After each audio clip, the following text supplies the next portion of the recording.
نزحنا احنا من تل عفر يعني بالالاف، تقريبا يوصل العدد فوق ال50,000. طلعنا هنا اللي عنده دولارات، اللي عنده دفاتر،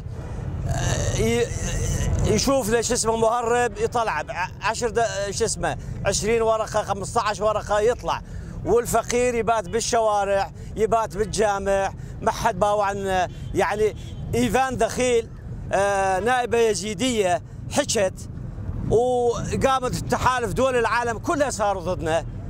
احنا اهل السنه لا حد باوع عنا ولا حد قال لنا وين انتم. يعني تهجرنا من وطننا من العراق. يعني الشيعة لما تهجروا من شو اسمه من تل عفر استقبلوهم اهل الجنوب حافلات، حتى بالطيارات من اربيل ودوهم، بس احنا ما حد يباوع عنا. استغلال.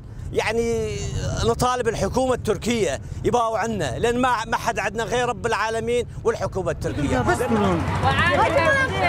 وتسخن يا زي تسخن يا زي ما تنقيت سلطاير وعوالة تسخن يا زي قشو طاير قشو طاير قشو طاير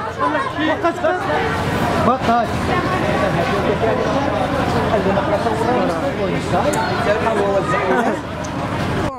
ايها الاخوان، احنا المسلمين، احنا التركمان من تل عفر من العراق، ما عندنا كل شيء.